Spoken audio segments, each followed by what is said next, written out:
dalam surat Al-Kahfi surat ke-18 mulai dari ayat 83. Wa yas'alunaka 'an Dzulqarnain. Mereka bertanya kepada engkau wahai Muhammad tentang Dzulqarnain. Ini isyarat tentang sebab nuzul ayat tersebut. Qul sa'atlu 'alaikum minhu dzikra. Katakanlah aku akan bacakan kepada kalian sebagian dari kisahnya. Allah tidak menceritakan seluruh kisah Dzulqarnain. Ya. Karena Al-Qur'an bukan buku sejarah. Al-Quran bukan ensiklopedia sejarah, Al-Quran bukan kitab sains, bukan. Al-Quran kitab iman dan takwa. Meskipun dalam sebagian ayat berkaitan dengan sejarah, benar. Dalam sebagian ayat berkaitan dengan sains dan teknologi, benar. Tetapi Al-Quran turun bukan untuk itu. Itu hanya sekedar rangkaian untuk meninggikan iman dan takwa. Maka Allah hanya menyebutkan sebagian kisah Dzulqarnain yang bermanfaat bagi kita. Allah tidak ceritakan semua. Allah tidak ceritakan dia lahir kapan, kemudian istrinya berapa, enggak perlu Allah ceritakan. Tidak penting bagi kita, maka Allah tidak ceritakan. Ya. Ya. Maka yang Allah ceritakan kepada Nabi SAW yang kemudian disampaikan kepada kita sebagian cerita yang bermanfaat menjadi pelajaran bagi kita. Makanya Allah mengatakan, Qul sa'atlu 'alaikum minhu dzikra. Katakanlah, aku akan bacakan kepada kalian sebagian kisah dari Dzulqarnain tersebut. Siapakah Dzulqarnain? Dzulqarnain ini kalau kita baca buku-buku tafsir dan kita menelaah perkataan para salaf, maka ada khilaf di kalangan para salaf tentang siapa Dzulqarnain ini. Kenapa? Karena tidak ada dalil yang tegas yang menjelaskan siapa beliau. Ada yang mengatakan kana nabiyan, dia adalah seorang nabi. Apalagi dalam sebagian ayat seakan-akan ada wahyu dari Allah kepada Dzulqarnain, sehingga sebagian ulama berpendapat Dzulqarnain adalah nabi. Sebagian ulama berpendapat bahwasanya Dzulqarnain adalah malaikat yang Allah turunkan ke atas muka bumi, menjelma menjadi seorang manusia yang sangat hebat. Asalnya dia adalah malaikat. Dia adalah malaikat. Ini pendapat, namun kata Ibnu Katsir ini pendapat yang jauh dari kebenaran. Pendapat yang berikutnya mengatakan, sebenarnya ini pendapat yang dipilih oleh Ibnu Katsir rahimahullahu taala, bahwasanya adalah Malik, dia adalah seorang raja. Raja yang saleh, yang bertakwa kepada Allah, yang Allah berikan dia kekuasaan. Pendapat yang diriwayatkan dari Ali bin Abi Thalib, kata Ali bin Abi Thalib, lam yakun nabiyyan wala malikan wa inna makana 'abdan salihan. Dzulqarnain bukanlah nabi, bukanlah raja, tapi dia adalah seorang hamba yang saleh. Wallahu a'lam bishawab. Pendapat yang lebih kuat, dia adalah seorang raja atau hamba yang saleh tapi memiliki kekuasaan di atas muka bumi ini. Disebutkan oleh para ulama bahwasanya orang yang memiliki kekuasaan sangat luas di atas muka bumi ini ada 4 orang. 2 kafir dan 2 beriman. Yang kafir adalah Namrud dan Bukhtanasar. Adapun yang beriman adalah Sulaiman dan Dzulqarnain. Sulaiman dan Dzulqarnain. Ini raja yang kuasanya sampai luas di atas muka bumi ini.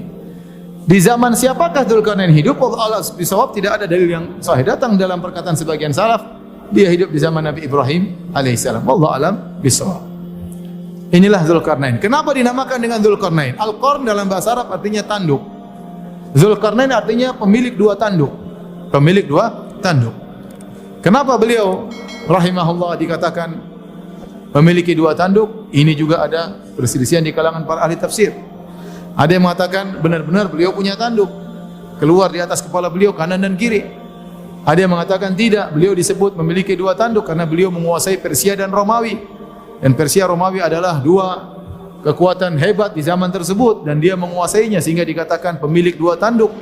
Ada yang mengatakan beliau dikatakan pemilik 2 tanduk karena beliau berjihad di jalan Allah, maka dibunuh oleh kaumnya, ditikam sebelah kanan, dia pun mati. Kemudian dihidupkan lagi oleh Allah, berjihad lagi, ditikam lagi sebelah kiri, sehingga dikatakan dia memiliki 2 tanduk karena beliau meninggal dengan 2 tikaman di kepalanya.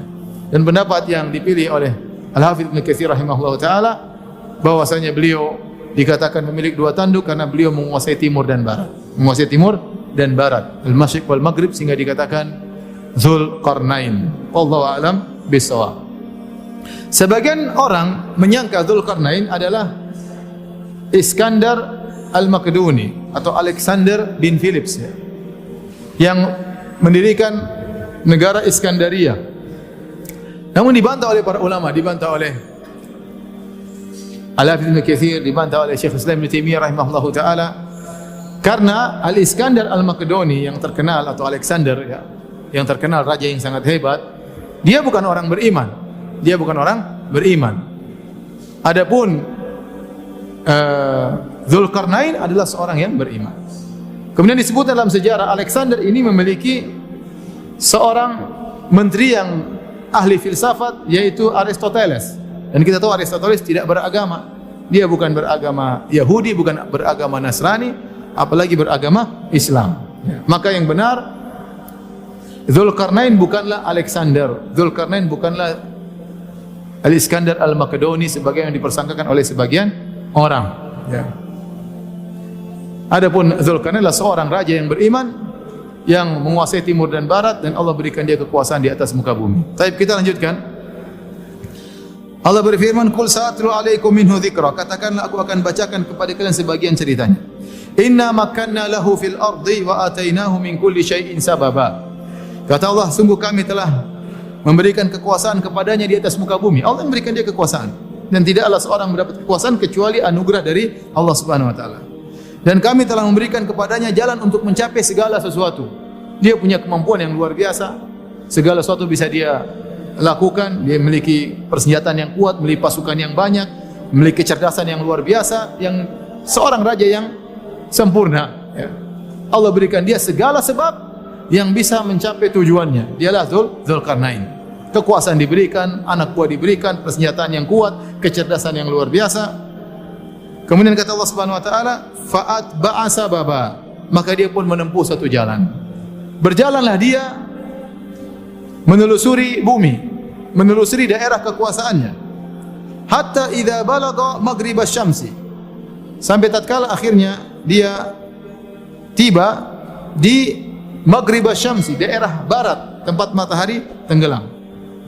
Wajadaha taghrubu fi ainin hamiatin. Dia mendapati matahari tersebut tenggelam di suatu ain, yaitu sebuah semacam laut yang berlumpur hitam. Fawajada indaha qauma. Kemudian dia dapati di situ ada sebuah kaum. Yaitu dia berjalan menuju tempat paling ujung di sebelah barat bumi ini. Setelahnya mungkin adalah lautan, ujung daratan kata para ulama. Dia berjalan sampai mencapai ujung daratan di muka bumi ini yang paling barat. Di situ dia melihat matahari tenggelam seperti tenggelam di lautan yang berwarna hitam, ada lumpur berwarna hitam. Tatkala dia tiba di ujung daerah kekuasaannya, wajada indaha qauman. Dia mendapati ada satu kaum di situ. Qulna ya Dzulqarnain, imma an tu'adziba wa imma an tattakhidha fihim husna. Maka di sini Allah berkata, kami berkata wahai Dzulqarnain. Inilah yang dijadikan dalil oleh sebagian ulama bahwasanya Dzulqarnain adalah wahyu. Karena Allah berkata, kami berkata kepada engkau wahai Dzulqarnain, seakan-akan ada wahyu dari Allah kepada Dzulqarnain. Tapi ini ada masalah khilafiyah. Ada yang mengatakan tidak lazim, seperti Allah berfirman, wa auhayna ila ummi Musa an ardi'ih. Kami wahyukan kepada ibunya Nabi Musa untuk menyusui Nabi Musa. Tapi Nabi Musa tidak ada yang mengatakan ibunya seorang nabi. Nabi perempuan tidak ada. Tapi maksudnya ilham. Allah kasih apa? Ilham. Qulna ya Dzulqarnain, kami katakan wahai Dzulqarnain, imma an tu'adziba wa imma an tattakhidha fihim husna. Terserah. Engkau silakan menyiksa mereka atau kau berbuat baik kepada mereka. Ternyata kaum ini kafir. Kaum ini kafir. Mereka berbuat syirik kepada Allah Subhanahu wa taala.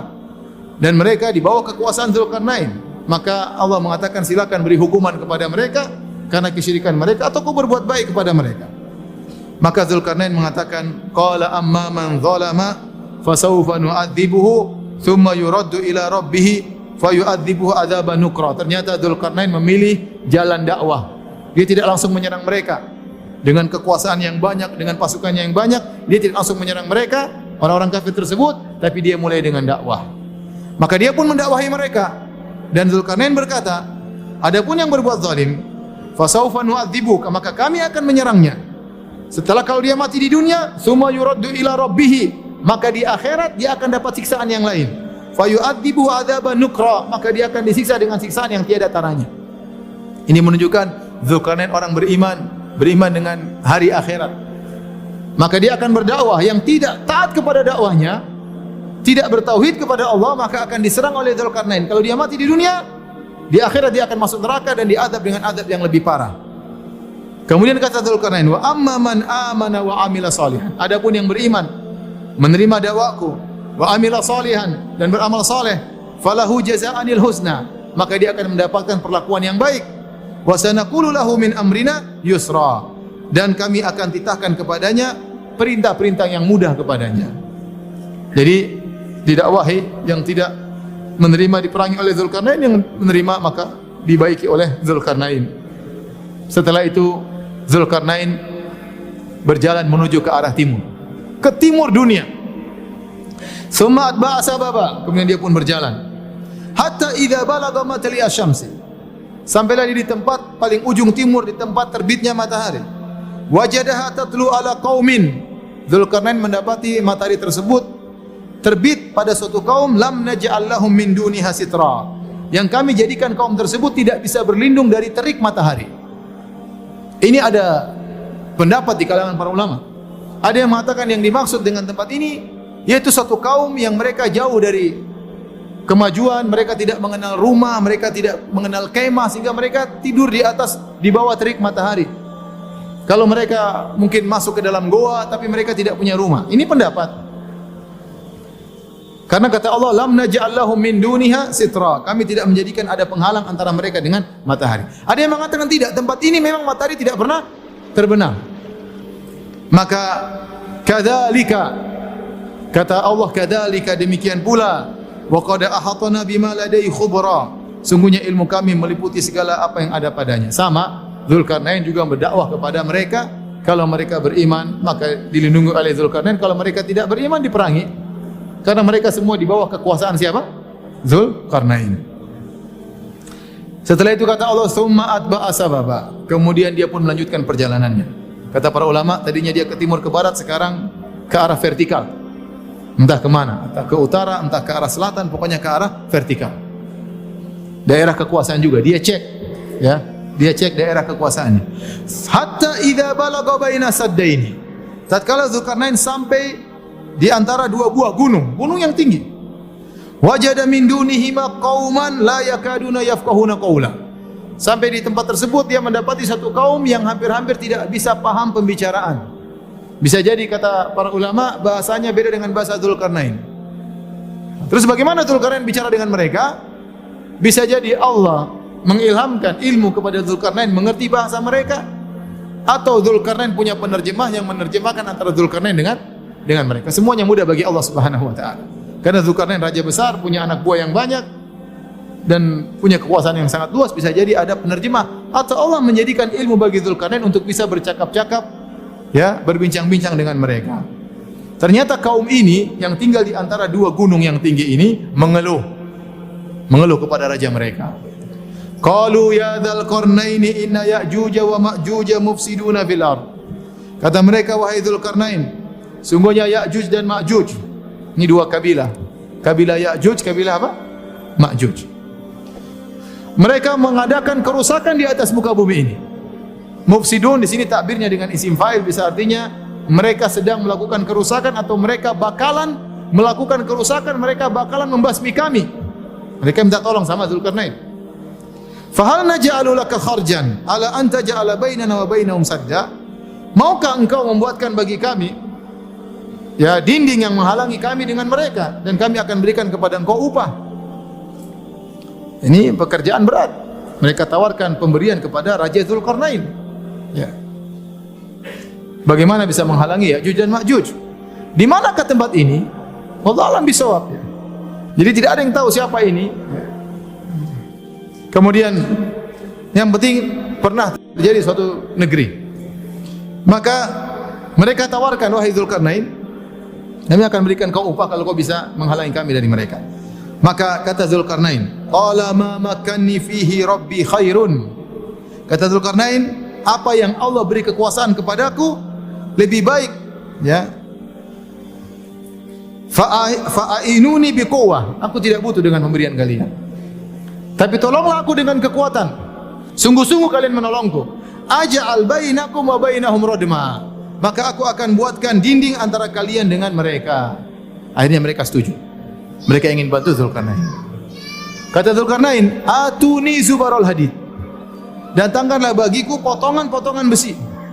Ini potongan besi tentu sangat banyak. Ada gunung dua tinggi, bagaimana mau nutupi misalnya dua untuk di gunung? Harus diisi besi banyak ini untuk nutupi gunung tersebut. Gak gampang. Kalau proyek itu datang zaman sekarang pun susah. Dengan kecanggihan teknologi, dengan kecanggihan alat berat, belum tentu bisa melaksanakan proyek ini. Suruh tutup dua gunung dengan gunung yang sangat tinggi, kata Dzulkarnain, atuni zubarul hadid. Datangkanlah kepadaku lempengan-lempengan besi. Makanya sebagian mengatakan ini daerah Georgia atau daerah apa, karena di situ daerah banyak tambang besi. Ini pernyataan orang-orang sekarang yang mereka-reka di mana daerah ini. Intinya akhirnya mereka datangkan lempengan besi yang sangat banyak. Entah berapa ton, entah berapa ribu ton yang bisa menutupi dua gunung, bayangkan. Dikumpulkan banyak. Kemudian kata Dzulkarnain, hatta idza sawa baina sadafaini. Kalau ternyata sudah rata di antara dua puncak gunung, kumpulkan besi banyak. Qala anfukhu, maka panaskan api tersebut, panaskan besi tersebut, dibakar besi tersebut. Pertanyaan berikutnya, gimana cara bakar besi yang banyak seperti itu? Apinya dari mana? Gasnya dari mana? Jadi karena ini punya teknologi yang kita tidak tahu seperti apa. Maka disusunlah besi yang begitu banyak. Kemudian unfukhu, nyalakan api. Hatta idza ja'alahu naran, sampai kalau besi tersebut sudah terbakar dan mulai nyala api sendiri, saking panasnya besi tersebut, dia juga mengeluarkan api saking panasnya. Dan entah melebur entah apa, ya sudah panas sekali. Hatta idza ja'alahu naran, sampai besi tersebut menjadi api. Jadi apinya semua dari atas sampai bawah semua sudah menjadi api. Qala atuni ufrik alaihi qitra. Kata Dzulkarnain, datangkanlah kepadaku qitar. Ada yang mengatakan qitar adalah tembaga, nuhas yang lebur, yang sudah menjadi cairan saking panasnya. Kemudian aku akan tuangkan di atas besi tersebut. Bingung juga gimana cara nuanginnya. Apinya mau dekat saja sudah hangus. Gimana cara nuanginnya? Wallahu alam bishawab. Tapi ini teknologinya Dzulkarnain. Kata dia, kalau sudah jadi api besinya, datangkanlah aku cairan tembaga yang sangat panas. Untuk aku tuangkan di atas gunung besi tersebut. Gimana caranya? Manasin tembaga gimana caranya? Nuangin di atas. Gimana? Oh, panas. Lempar dari jauh nggak bisa, harus dituangkan dengan teratur dan rapi. Sebagian orang mengatakan berarti ilmu tentang metalurgi, tentang metal, permetalan sudah ada sejak zaman dahulu. Bahwasanya kalau besi dicampur dengan tembaga menjadi besi yang sangat kuat. Dalam qitar di sini maksudnya apa? Tembaga atau apa yang lain yang jelas. Di situ Dzulkarnain menggabungkan antara dua logam. Logam besi dengan logam satunya yang menimbulkan satu logam yang baru mengalami reaksi dengan panas yang tinggi, mengalami reaksi menjadi satu logam yang sangat kuat yang tidak bisa ditembus oleh Ya'juj dan Ma'juj. Kemudian setelah itu kata Allah Subhanahu wa taala, famasta'u ayyadharuhu wa mastata'u lahu naqaba.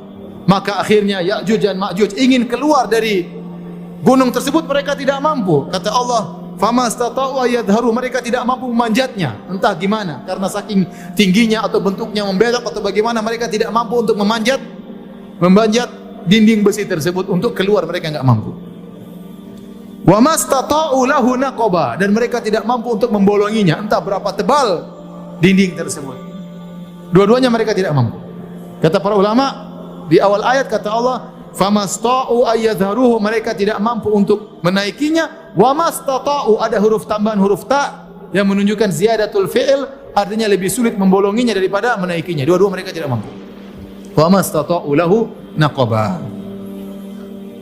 Setelah itu Allah berfirman, perkataan Dzulkarnain, hadza rahmatun mir rabbi. Subhanallah, Dzulkarnain begitu hebat, luar biasa. Dia tidak bangga sama sekali, dia tidak ujub sama sekali, mengatakan ini rahmat dari Rabbku. Saya bisa begini karena siapa? Karena Allah. Fa idza jaa wa'du rabbi ja'alahu dakka. Tetapi dia ingatkan, kalau tiba keputusan Rabbku suatu hari, maka dinding ini akan menjadi luluh. Wa kana wa'du rabbi haqqan, dan janji Rabbku suatu hari akan terjadi. Ini dinding yang saya buat tidak akan bertahan selama-lamanya. Suatu saat akan apa? Luluh. Kalau Allah berkehendak akan apa? Luluh. Wa tarakna ba'dahum yawma idzi yamuju fi ba'd. Dan kami biarkan Ya'juj dan Ma'juj pada hari tersebut mereka berkembang biak, beranak pinak banyak, tapi terkukung dalam tempat tersebut, tidak bisa keluar. Jadi mereka ada dalam suatu tempat di atas muka bumi ini, kita nggak tahu di mana, ya, tertutup dengan satnya, radamnya Zulkarnain, tertutup, mereka tidak bisa keluar. Suatu saat Ya'juj dan Ma'juj akan keluar dari tempat tersebut. Wa min kulli hadabin yansilun, dan mereka akan keluar suatu saat dengan jumlah yang sangat banyak, luar biasa. Karena sekarang mereka beranak pinak. Entah satu orang punya anak berapa kita nggak tahu. Tapi sangat banyak. Nanti akan kita jelaskan bagaimana banyaknya mereka. Nah, bagaimana cara mereka? Ini cerita Zulkarnain sudah selesai. Allah cuma cerita sampai di situ. Inilah seorang raja yang adil, raja yang memperhatikan rakyatnya, raja yang turun langsung menghadapi problematika rakyatnya, raja yang tidak mencari harta, bahkan ditawarkan harta tidak mau selama dia mampu untuk melakukannya, raja yang soleh yang Allah jadikan contoh bagi kita di dunia ini. Taib. Adapun Ya'juj dan Ma'juj, maka mereka beranak pinak. Setiap hari kerjaan mereka, dalam hadis kata Nabi SAW, mereka keluar, mereka rame-rame bolongin, tiap hari bolongin. Setiap mereka bolongin, mereka berhenti tidur, besok mereka bilang besok kita lanjutkan lagi. Allah tutup kembali. Mungkin mereka juga punya teknologi, bolongin lagi, sudah bolong, mereka istirahat, besok nutup kembali, dan terus menerus sampai nanti tiba menjelang hari kiamat. Ada pimpinan mereka berkata, tahfirunahu ghadan insyaallah. Sudah, berhenti dulu, besok kita lanjutkan insyaallah taala. Dia bilang apa? Insyaallah. Tatkala dia bilang insyaallah, lubang tersebut tidak tertutup kembali. Akhirnya terbuka, dan akhirnya akan mereka bisa keluar. Mereka bisa keluar dari lubang tersebut. Tatkala mereka keluar. Kapan mereka keluar? Mereka keluar tatkala di penghujung zaman. Tatkala Dajjal turun, kemudian Nabi Isa diturunkan, Dajjal muncul, Nabi Isa diturunkan, Nabi Isa membunuh Dajjal, kemudian Nabi Isa membawa kaum muslimin. Tatkala itu Allah mengatakan kepada Nabi Isa, wahai Isa alaihissalam, bawalah hamba-hambaku ke bukit, ke gunung. Sungguhnya telah keluar hamba-hamba yang kalian tidak bisa menghadapinya, yaitu Ya'juj dan Ma'juj. Maka keluarlah Ya'juj dan Ma'juj. Jumlahnya entah berapa juta, entah berapa miliar, banyak sekali. Sejak zaman Zulkarnain sampai sekarang mereka nggak ada yang keluar, ya. Kira-kira jumlahnya berapa? Banyak, ya. Banyak sekali. Saking banyaknya mereka keluar dengan begitu banyak, sampai mereka disebut dalam hadis, mereka melewati Buhairah Tabariyah, mereka suatu danau, mereka lewat, begitu mereka lewat, depannya minum habis, yang belakang lewat, dulu di sini kayaknya ada air, kok sudah habis. Yang minum teman-temannya di depan. Saking banyaknya laut habis, bayangkan. Saking beringasnya, saking buasnya mereka. Tidak ada makhluk pun yang mereka temui di atas muka bumi kecuali mereka binasakan, mereka bunuh, mereka beringas, mereka bunuh. Dalam sebagian disebutkan ciri-ciri mereka seperti orang Mongol, ya. Mereka ada yang mengatakan mereka adalah orang Mongol, ada yang mengatakan mereka orang Cina, dan kita bilang kita nggak tahu, ya. Yang jelas yang Cina sekarang bukan Ya'juj Ma'juj. Kalau Cina sekarang memang Cina jumlahnya, mereka bukan Ya'juj Ma'juj. Di antara mereka ada yang beriman, di antara mereka ada yang saleh, di antara mereka yang hidup bersama kita. Ya, itu tafsiran tapi keliru. Yang jelas mereka masih tertutup. Begitu mereka keluar jumlah yang sangat banyak. Nabi Isa yang bisa lawan Dajjal tidak bisa lawan mereka. Nabi Isa yang membunuh Dajjal tidak bisa melawan Ya'juj dan Ma'juj. Akhirnya mereka pun melakukan perusakan, semua makhluk mereka bunuh setelah mereka menguasai muka bumi ini. Dengan sombongnya mereka berkata, qad intahaina min ahlil ard, kita sudah selesai membasmi seluruh penghuni bumi, tinggal penghuni langit kita basmi. Masya Allah, sesumbar, sombong, congkak. Maka mereka pun melepaskan anak panah ke atas. Begitu lempar anak panah ke atas ke langit, mereka ingin bunuh penghuni langit. Allah turunkan anak panah mereka, berlumuran darah. Kata mereka, penghuni langit sudah tewas. Padahal nggak ada, Allah cuma kasih darah aja, ya. Begitu jatuh anak panah mereka, di puncak mereka sedang sombong-sombongnya, tiba-tiba Allah kirim semacam ulat untuk bunuh mereka. Masuk ke leher mereka, dimakan, matilah mereka. Ini terkadang Allah bunuh orang-orang sombong dengan perkara yang ringan. Seperti kaum Ad yang sombong dengan badannya, Allah bunuh dengan apa? Dengan udara, dengan angin. Digoyangkan 8 hari. Bayangkan. Allah tidak kirim besi mukul kepala mereka, tidak, cuma kirim apa? Oksigen. Ngirim udara, mampus mereka. Raja Namrud yang begitu sombong merasa dirinya Tuhan, Allah kirim apa? Lalat atau nyamuk masuk hidungnya, muter-muter, pukul-pukul kepalanya sakit. sampai dia mati. Dibunuh sama seekor apa? Lalat atau nyamuk. Ya'juj Ma'juj begitu sombong dan angkuhnya, cuma dikirim apa? Dikirim ular. Ada orang badan besar kuat, cuma dicium sama nyamuk, nyamuk malaria langsung mati. Jadi begitu di puncak-puncak kesombongannya, Allah kirim ular masuk kemudian makan mereka, kemudian mereka pun mati dari awal sampai akhir semuanya. Tatkala mereka semua sudah mati, Nabi Isa turun dari persembunyiannya, melihat tidak ada tempat untuk tinggal, semuanya dipenuhi oleh Ya'juj dan Ma'juj. Menunjukkan jumlah mereka mungkin miliaran, banyak sekali. Dan tempat sudah tidak kondusif untuk tinggal, bau yang sangat busuk, semuanya bangkainya Ya'juj dan Ma'juj. Nabi Isa berdoa kepada Allah Subhanahu wa taala, akhirnya datanglah semacam burung, ya, semacam leher onta, kemudian mengangkat mayat-mayat Ya'juj dan Ma'juj, entah dibuang kemana, baru kemudian Nabi Isa bisa hidup normal dengan para pengikutnya, sampai akhirnya beliau meninggal dunia sebagaimana wajarnya. Beliau turun di akhir zaman untuk membantah, ya, keyakinan orang-orang Yahudi yang mengatakan Nabi Isa sudah mereka bunuh, dan membantah orang-orang Nasara yang mengatakan Nabi Isa adalah Tuhan. Ternyata dia manusia dan dia seorang nabi, dan dia pun meninggal sebagaimana nabi-nabi yang lain. Dan untuk memperkuat keimanan orang Islam bahwasanya Nabi Isa adalah seorang nabi, bukanlah Tuhan.